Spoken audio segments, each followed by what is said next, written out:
Hey everyone, this is James. It's my first ever VC video. I thought I should probably get around to doing one, considering people have been asking me, and I've been on the Facebook a lot and I haven't really had a chance or could be bothered or been looking forward to putting one together really. I haven't really got a plan for what my first one I'm going to talk about. I've got some records here and I'm just going to talk a lot of crap basically, which I'm sure you guys don't mind. We've got the Beastie Boys playing in the background in Sound from Way Out. It's just a great little instrumental album that just keeps going. It's kind of funky. It's just really good for background music. So yeah, I just thought I bought some records here. They're sort of my favourite records. They're, things that influenced me when I was younger or got me into certain types of music. Or, just my greatest albums ever. I'll start with the first one, which is jazz album Something Else, which is an absolute classic. Anthony Camplone, who is always on the VC, got me into this record. Just blew me away. I wasn't massively into jazz music before that. I'd heard a few bits of Miles Davis here and there, but when I heard this, it was absolutely amazing. It's on Wax Time Records, which is not really a well-known brand or name, and it's not, it actually sounds great. Like it's really quiet and lively, which I was quite surprised at because I've heard a lot of mixed reviews about these guys. So the label there, yeah, I love it to death. You should really check it out if you haven't heard it. It's just all the classic names on here comes together, and yeah, definitely thumbs up for that one. But yeah, it's just one of those records that got me into jazz, and that was only like maybe probably a year and a half ago that I started listening to jazz sort of seriously. So yeah, thanks to Anthony for that one. Thumbs up. The second one is quite different. So we got a bit of Slayer. Here we go. Rain and Blood. What a great friggin' album this is.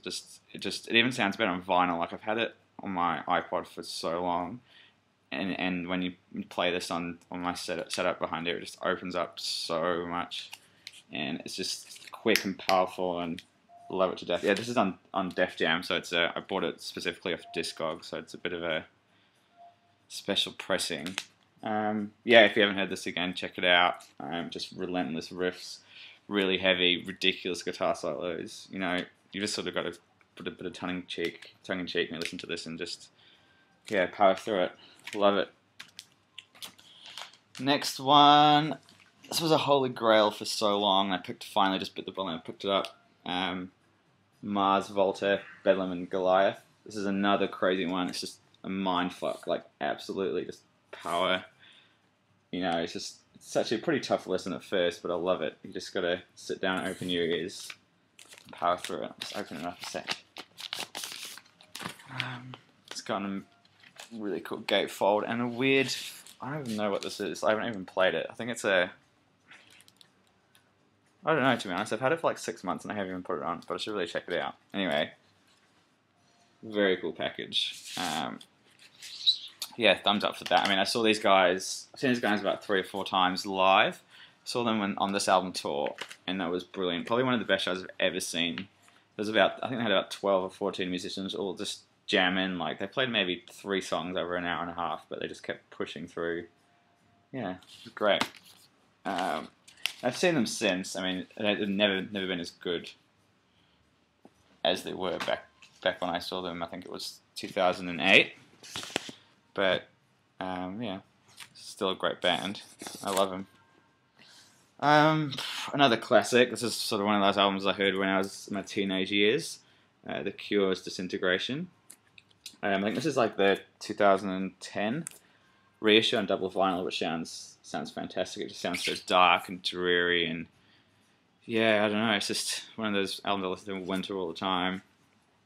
And the album's just got this really nice feel throughout of it.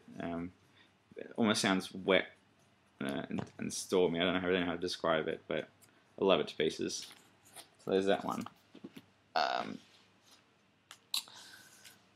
Here we go. Here's Mogwai, The Hawk is Howling. Scottish post-rock band. Hold it so you can see that. Love this album. It just sort of ebbs and flows and builds up and falls apart, and yeah, just I don't know. There's just a lot of tension in this record. Like you can feel the music explode, and I don't know. Just give it a listen. I saw these guys a couple of years ago as well, and that's what really sold me on this band. They're just absolutely great musicians. They can play together, and they can play loose as well, which is really good. Like they started doing a bit of jamming when I saw them, and that was really interesting. Yeah, definitely a band to check out if you've never heard them before. This is probably one of my favourites in my collection. My Bloody Valentine Loveless, which is on Creation Records, so it's actually an original pressing, which I paid a bit of money for, but well worth it. I don't know what this is. Drone rock. I don't know. I hate putting things in genres, but I guess it's droney rock metal. It's not metal. It's not really metal. Noise. Yeah, English band. 1990 something. 1994. I don't really know how to describe it. It's just loud and noisy and in your face, but it's great. Yeah, thumbs up. It's definitely a classic album. I mean, I think I prefer this over Isn't Anything, which came before that. This is definitely a lot more noisy and louder. Yeah, there you go. Here is Prince, Sign of the Times. Really funky album. Great. I think Anthony got me onto this one again recently last year, and I managed to find this sealed, which is pretty rare. You don't see it very often at all. So, just a really funky, urban. I wouldn't say it's a fun album. I mean, there's some happy songs, but I don't know. It's got this really great dark feel about it. Yeah, I love that, and that's a double record, 4 sides. Prince. I saw him this year actually, and he was amazing. Great musician. I'm getting towards the end now. Ride, shoegaze band from the UK in the early 90s. This is a Japanese pressing, but it's not actually an official press. It's done by I think it's a Japanese fan club. But it sounds amazing, like the packaging. It's probably one of the best bootlegs I've ever seen. Like, it's got embossing on here.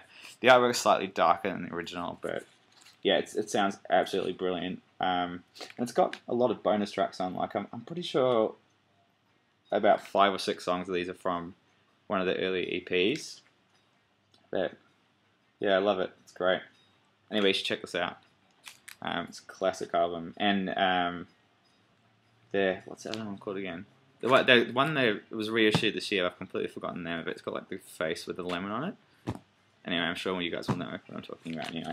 So anyway, yeah, this one and the other one. It's doing my head in now because I know what it's called, but I've completely forgot. Anyway, check this out. Ride, Nowhere. Final one, another Japanese pressing. Bruce Springsteen, Born to Run. What a fantastic album this is. I don't know, it just makes you want to run around and jump in the air and stuff like that. It's not very descriptive, but you all know what it sounds like. I don't really need to describe anything about it. Another Japanese pressing. This sounds really good as well. I've heard a lot of people saying that their Born to Runs don't sound that great, so I'm really happy to get a Japanese pressing. It sounds brilliant. It's a gatefold too.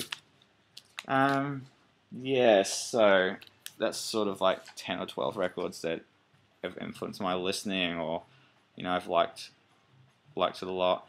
And yeah, there we go. First video over. It's pretty nerve-wracking at first when you're first talking to the camera. Once you get into it, it's much better. I'll probably do another one in a couple of weeks, but we'll see how this goes. And yeah, happy VCing. Thanks.